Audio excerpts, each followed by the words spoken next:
Hello friends, welcome back to learning Pathshala. आज हम ऐसे वर्ड्स डिस्कस करने वाले हैं इंग्लिश के जो कि आप डेली लाइफ में यूज़ कर सकते हो और काफ़ी हद तक आपने सुने भी होंगे। चलिए शुरू करते हैं और समझने की कोशिश करते हैं उनके मतलब और कैसे हम उनको सेंटेंसेस में इस्तेमाल कर सकते हैं।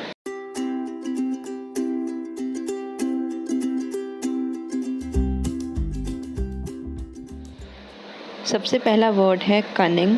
इसकी प्रोनाउंसिएशन ऐसे ही होती है, इसे कनिंग ही पढ़ते हैं। काफ़ी कॉमन वर्ड है ये, कहीं ना कहीं आपने सुना या पढ़ा ज़रूर होगा। इसका हिंदी में मतलब होता है चालाक।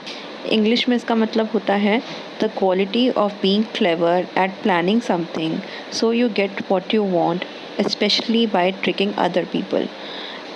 जब आप चालाक, इसका हिंदी में मतलब तो आपने देख लिया।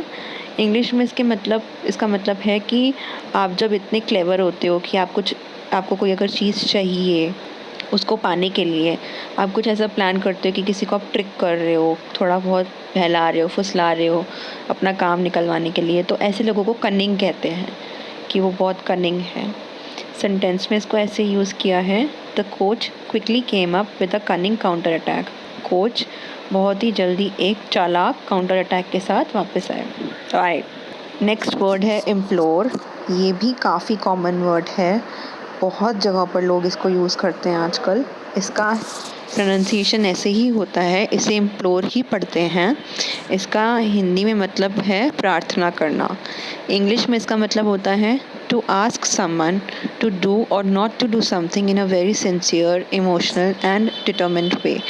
जब आप किसी से बहुत प्रार्थना करते हो, बहुत रिक्वेस्ट करते हो कि आप या तो ये काम कर दो या ये चीज़ मत करो, बहुत इमोशनल होकर या फिर काफ़ी डेस्परेट होकर, तो उसे कहते हैं इम्प्लोर करना। तो इसे कहते हैं इम्प्लोर करना। सेंटेंस में इसका ऐसे यूज़ किया है, she implored her parents not to send her away to school. उसने अपने माता पिता से प्रार्थना की कि उसे स्कूल ना भेजा जाए। नेक्स्ट वर्ड है कैमराडरी।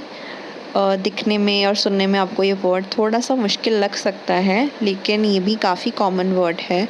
आजकल इसका लोग काफ़ी इस्तेमाल करते हैं सोशल मीडिया में, या फिर अगर आपने पॉलिटिशियंस या सेलिब्रिटीज़ के इंटरव्यूज़ सुने हो तो वो भी काफ़ी यूज़ करते हैं इस वर्ड को।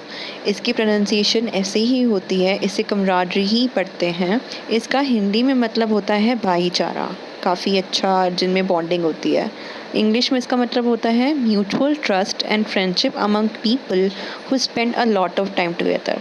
आप जब कुछ लोगों के साथ, जिनके साथ आप बहुत ज़्यादा टाइम स्पेंड करते हो, उन लोगों के साथ आपकी काफ़ी अच्छी बॉन्डिंग हो जाती है और म्यूचुअल ट्रस्ट बन जाता है, तो उस इक्वेशन को कैमराडरी कहते हैं। सेंटेंस में इसको ऐसे इस्तेमाल करते हैं, for me mountain climbing is less about physical effort than about cooperation and camaraderie.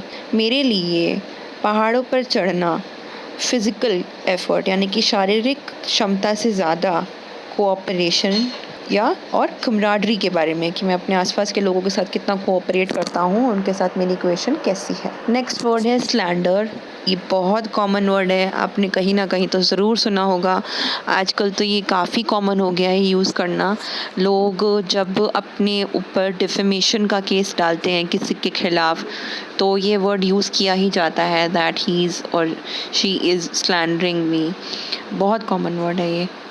इसकी प्रोनाउंसिएशन ऐसी ही होती है, इसे स्लैंडर ही पढ़ते हैं। इसका हिंदी में मतलब होता है बदनामी। इंग्लिश में इसका मतलब होता है द एक्शन और crime of making a false spoken statement damaging to a person's reputation. जब आप किसी की रेपुटेशन ख़राब करने के लिए झूठे स्टेटमेंट्स पास करते हो, उसे स्लैंडर करना कहते हैं, कैरेक्टर असैसिनेशन जैसे। इसका सेंटेंस में ऐसे यूज़ किया है, they were accused of slandering the head of state. Head of state पर हेड ऑफ स्टेट की बदनामी करने के लिए उन्हें अक्यूज़ किया गया था, उन पर आरोप लगाया गया था। He is sewing the TV company for slander. वह टीवी कंपनी पर केस कर रहा है स्लैंडर करने का, बदनाम करने का। नेक्स्ट वर्ड है हमारा विम्प। इसकी प्रोनाउंसिएशन ऐसे ही होती है, इसे विम्प ही पढ़ते हैं। ये भी बहुत कॉमन वर्ड है, लोग इसको बहुत कॉमनली यूज़ करते हैं, लेकिन काफ़ी ज़्यादा लोगों को नहीं पता होता है कि इसका एक्चुअल मीनिंग क्या है। और ये कॉमन लैंग्वेज में, डे टू डे लाइफ में बहुत लोग यूज़ करते हैं, एक दूसरे को बोलते हैं that you are stupid, idiot और अ विम्प। ऐसे लोग बोलते हैं। नेगेटिव वर्ड है ये, अच्छा वर्ड तो नहीं है। अगर आप किसी की पॉजिटिव वर्ड के लिए आप नहीं बोलोगे, बट इसका मतलब, एक्चुअल मतलब होता है हिंदी में कायर होना। इंग्लिश में इसका मतलब होता है a person who is not strong, brave और कॉन्फिडेंट। ऐसे लोग जो कि बिल्कुल भी कॉन्फिडेंट नहीं होते हैं, स्ट्रॉन्ग नहीं होते, वीक होते हैं, या फिर उनको लगता है कि वो बहादुर नहीं है बिल्कुल भी, उन्हें विम्प कहा जाता है, कायर। सेंटेंस में इसका ऐसे इस्तेमाल किया है, I am afraid I am a wimp when it comes to climbing up ladder. सीढ़ी चढ़ने के मामले में मुझे लगता है कि मैं काफ़ी कायर हूँ। Anyone who wimped out because of the weather missed the experience of a lifetime। वो कोई भी जो मौसम की वजह से डर के भाग गया, उसने अपनी जीवन का सबसे बड़ा एक्सपीरियंस खो दिया। तो ये थे हमारे आज के वर्ड्स। आई होप आपको ये वर्ड्स समझ में आए होंगे और यूज़फुल लगे होंगे। अगर आपको ये वर्ड समझ में आए हैं तो आप इनका इस्तेमाल करके सेंटेंस बनाएं और नीचे कमेंट सेक्शन में ज़रूर लिखें, और हमारी वीडियोस को ज़रूर फॉलो करें। कल मैं फिर आऊँगी कुछ नए वर्ड्स के साथ। तब तक के लिए नमस्ते।